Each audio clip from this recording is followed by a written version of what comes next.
Hey everybody, and welcome back to Sammy's Stories. Today I got a great unsolved mystery for you guys, where Opie's brother disappeared suddenly when Opie was very young, but he thinks after many years he might finally have a clue about what happened. I'm trying to write this in a way so no one will be able to research and find out who I am or who my brother is, but it's the internet and everyone's a super sleuth. My brother went missing years ago. And when I say missing, I mean that his case was declared one of those creepy, unsolved mysteries. It was even on the news. I distinctly remember my parents interviewing for the news in our living room. I think I know what happened to him. I was very young when he went missing. I barely remember him, but I do remember that I loved him a lot. He would pull me around our block in a wagon, and most kids his age didn't do that. The days before he disappeared, I remember him staying home and babysitting me. I stayed in my room and played Nintendo 64. Throughout the day, a guy came over. I remember him. He was older, almost our dad's age. My brother made me go into my room whenever I heard the doorbell. Later, after the guy left, my brother would ask me not to say anything about the guy. With my brain only being focused on video games and extra dessert at that age, I agreed. I didn't care, nor did I comprehend the gravity of the situation. The day before he disappeared, I remember the older guy coming over. I was in the kitchen and I remember looking up and seeing him kiss my brother. They hugged. They didn't care that I saw them. The older guy waved at me and I waved back. Then I kept watching cartoons.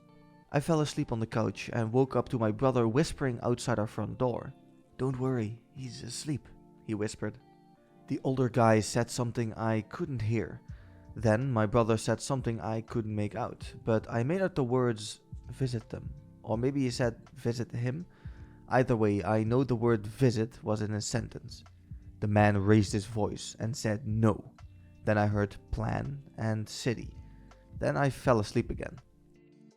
The next morning, the day he disappeared, my parents were at work. My brother was acting very strange. I remember he kept checking the clock. In the afternoon, I remembered him picking me up and asking me if I wanted to go in the wagon. I was too hooked on a Nintendo 64 and I said no. He almost begged me and I said no again. Then, when he told me he had to run to our neighbor's house for something, I don't even remember what he said, I said okay. He reminded me to not open the door for anyone, only mom and dad. I shouted at him, "Okay," because Super Mario was getting on my effing nerves and he was not helping. He gave me a hug and told me he loved me and left. He never came back. All these years, decades later, I think he was in love with that man. I know he was. The memories randomly came flooding back to me earlier. I'm not quite sure why, but it has been taking over my thoughts lately. I can't sleep because I just keep thinking about it. I think my brother left with that man and they ran away together. Or maybe something worse happened, but I don't think that's the case. My freshman year of college, I was part of a sports team that got national recognition. I remember my team's picture was on ESPN and with our university's name. A few days later, I got mail at my dorm. It was a gift basket. I thought it was from my parents, so I didn't read the card. I just threw it away immediately and ate what was inside it. But it was nothing but candy. Nerds, Jolly Ranchers, Tootsie Rolls, and Hershey's Kisses. I called my dad and thanked him for the gift basket, and he said that he didn't send one, and neither did mom. Then I got to thinking. All of those candies were what I used to eat as a kid. Literally, all I ate for the earliest years of my life were those candies. I tried to find the card, but I couldn't. Then I began to think about how my brother would wheel me in the wagon to the gas station close to our house so I could get candy after dinner, even though it was a punishable by death no-no from mom. Months later, during Christmas, I got an unmarked Christmas card. The only thing written on it was a smiley. Since then, I've heard nothing. No one I know sent that card. I've never responded. I wonder every day if he's out there. I have never told anyone this. When the police asked me what happened that day, I told them that he went to the neighbors because that's all I remembered, honestly. It destroyed my parents. My mom became addicted to painkillers and my dad has had 3 extramarital affairs, which I know this tragedy is in no way an excuse to cheat, but it sure didn't help. It has ruined our family. And maybe my brother knows what he did. Maybe he regrets it and knows he can't come back home. But if I could see him today, I would just want to tell him that he is always welcome in my home. I love you so much, brother. We have so much catching up to do. Please come home. Please. What a strange story, and how heartbreaking that OP had to go through something like this. Never getting closure. I can't even imagine what a child must be thinking at a time like that. OP mentioned in a comment that his brother was around 16-17 when he disappeared, which left many to believe that perhaps he was groomed, especially since the man that he was dating was much older. But OP refutes that theory, saying that his brother certainly seemed very positive towards the man, not forced at all. But in my opinion, then again, he was only a child, so how could he really know? Some weeks later, OP updated everyone on the story. It's 4 PM and I am drunk. These past few weeks have been insane. I posted on here before. My brother went missing a long time ago. I thought he ran away from home. Long story short, I got into contact with some detectives that our family has known since my brother went missing. When I started asking questions, they told me that my brother was no longer on any missing persons registry. When I asked what that meant, they told me that he was removed per my parents' request. I asked my parents, my dad actually. My dad ignored me. My mom told me my brother is alive and okay, as far as she knows. They found my brother years ago, a very, very long time ago, and found out he was living with another man. He's gay, and it disgusted my parents. He tried reaching out to them. They told him that they didn't want anything to do with him, and that I didn't remember him and wouldn't want to see him. I went ballistic. My parents weren't fazed by it.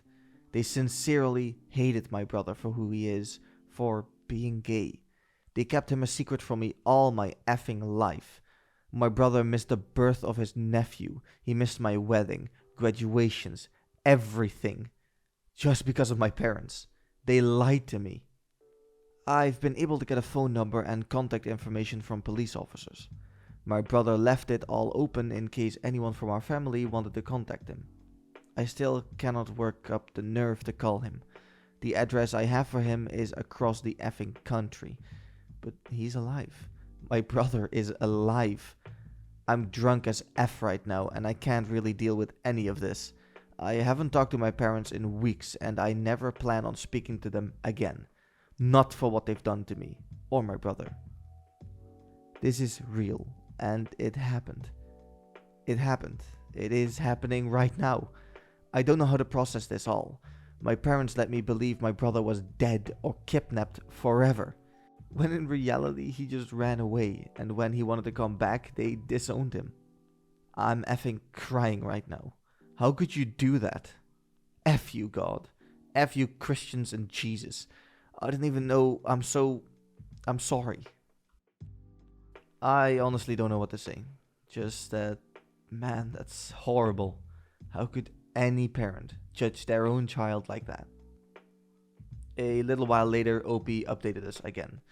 But before I continue, make sure you like and subscribe to support us in bringing you awesome stories like this one. The day after I made my last post, I woke up and called into work. I told my wife, who is essentially my confidant, and tell her everything, the whole story. She wasn't really surprised. She's not a fan of my parents much. But like many of you, she told me to call the number I was given for my brother immediately. She insisted on it. She took herself and my son out for the day together so I could be alone to talk with him.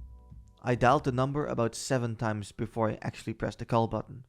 It started ringing and I hung up. Then I got frustrated at myself and called the number back. It rang and I got a voicemail. But it was the automated voice, not anyone else's. I didn't leave a voicemail. I thought the whole thing was ridiculous. I called my wife and told her to come home and she refused until I had talked to someone on the other end of the phone. About an hour of pacing and drinking 2 glasses of scotch at 1 o'clock in the afternoon, I called the number again. It rang 3 times. I panicked, I hung up, but this time the number was calling me back. I swear to whatever God or gods above, I thought my heart was going to stop. I almost threw up right there. I answered the call. The first thing I heard on the other line was a guy laughing in the background. There was wind on the phone. The person on the other end was outside and it was windy. Who is this? It was his voice. I knew that voice. It was my effing brother. My brother, who had been gone my entire life. I covered my mouth with my shaking hands and just sat there. He kept asking me who it was. The guy in the background was trying to talk over him. He hung up on me. I called him back right away and he answered again.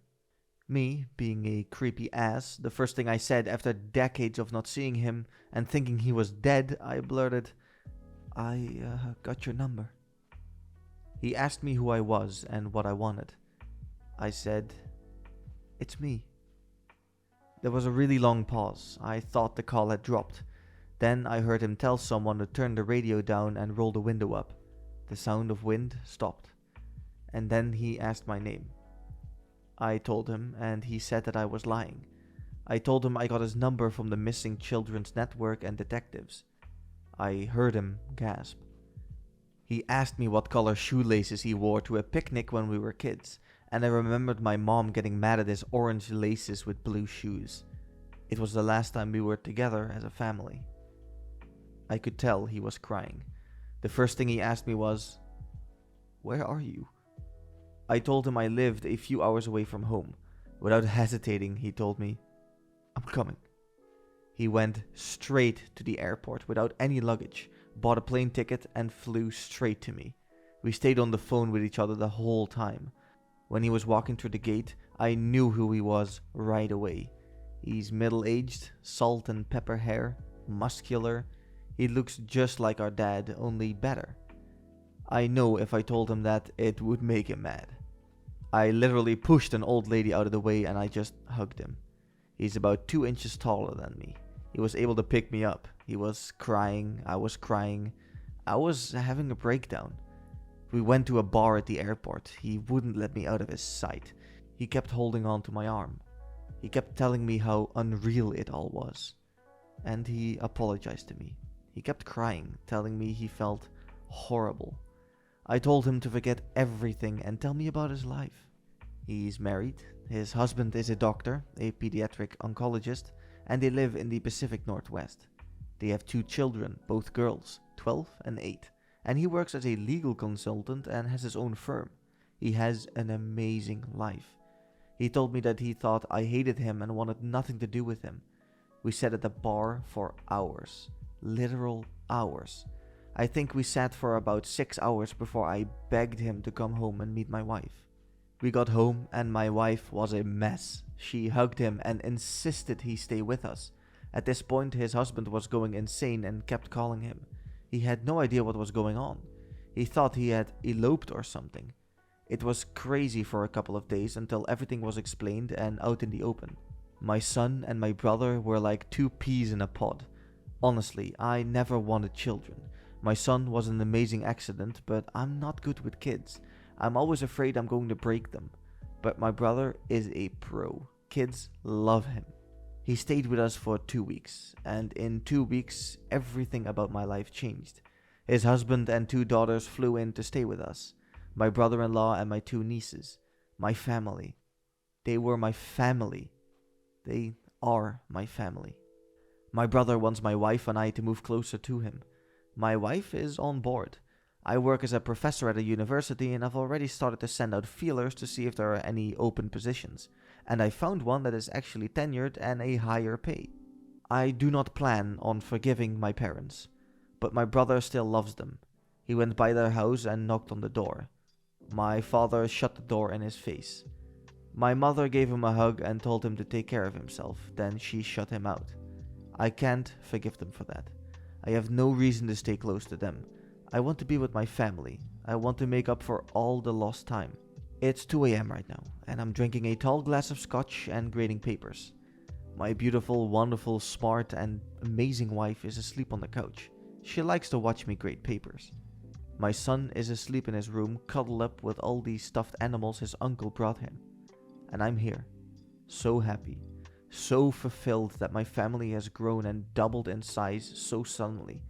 My heart is happy. I'm so happy right now, Reddit. I'm so happy. Thank God that the story has a beautiful ending. How glad am I that OP was able to rekindle the lost love with his brother. Crazy how you can go years thinking someone just disappeared and then just finally meet up again.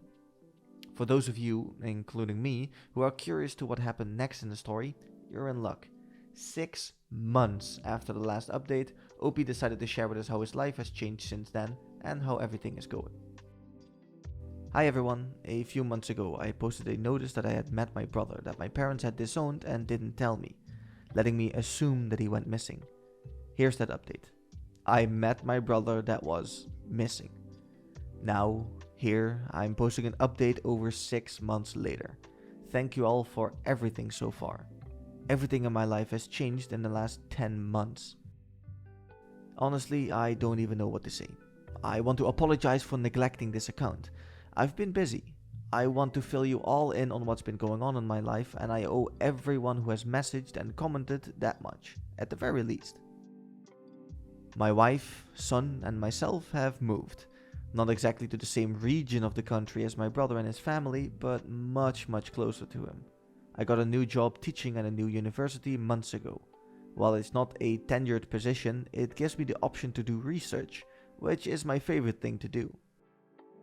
My brother-in-law's family has had many interesting discussions with each other trying to describe what has happened between my brother and I. They're a pretty open-minded and accepting family, so to hear what we've been through was absolutely shocking to them. My brother's never told his husband the truth about his life, only that he didn't speak to his family anymore. Nevertheless, they welcomed me and my family with open arms when we came to visit. It is like we had always been a part of their family. I feel content knowing that they are my family. When my brother ran away with his first boyfriend, he was verging on 18. He had elaborated and told me that the relationship with the man was abusive, and when he tried to leave and return home, our parents would not let him. So he was forced to stay with an abusive man because he had nowhere else to go until he moved away to college. This deepened my anger for my parents, but my brother, still to this day, has this ridiculous sense of hope and optimism.